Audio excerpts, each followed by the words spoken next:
The positive ending. You may achieve this ending if you have the excellent reputation, less than 50,000 rubles on your person, and the leaders of both duty and freedom are still alive.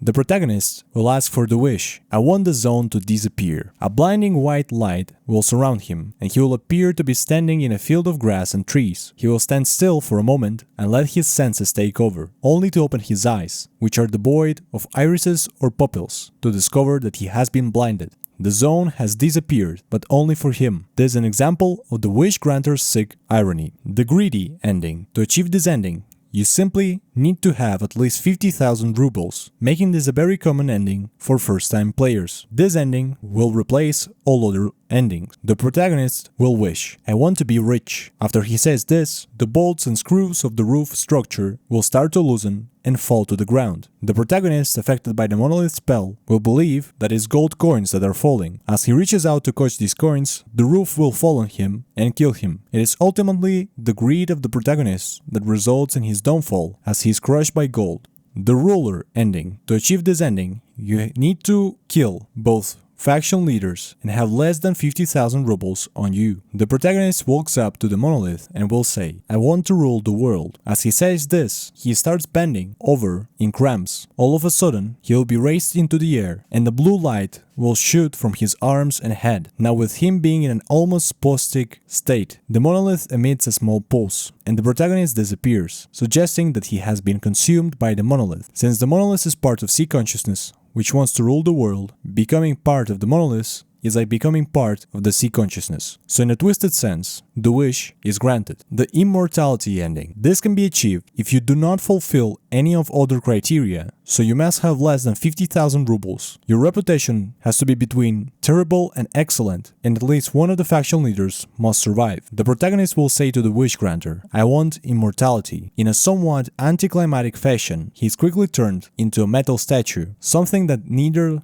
is living nor dead. Another interpretation of this ending is that as heroes are immortalized in the creation of statues and monuments to their name, the protagonist too has become immortal. The negative ending. You may achieve this ending if you have terrible reputation, less than 50,000 rubles on your person, and the leaders of both duty and freedom are still alive. As the protagonist asks for the wish, he will say, humanity is corrupt, mankind must be controlled. The protagonist now will stand in darkness. Suddenly, pictures will begin to rush through his mind. The protagonist himself will act as if his brain is receiving too much information. As the pictures stop rushing by, the camera will zoom out to confirm that the protagonist is indeed standing in total darkness. This is one of the most metaphorical endings in the game. The pictures that roll by the screen consist mostly of nuclear detonations, desolate landscapes, sickness, and death. The ending may thus refer to two different possibilities. Either the protagonist altered the course of history, or he simply saw a glimpse of the future. When he asked for controlled humanity, it would appear that instead of death and destruction spread out across the world, humanity was indeed controlled number-wise, but ultimately this led to our complete destruction. The protagonist now literally floats around the nether because the world no longer exists. Another interpretation could be that the monolith implants all of humanity's knowledge and history into the protagonist's mind, only to leave him by himself in a dark and endless void. He therefore controls humanity by virtue of the fact that he is humanity.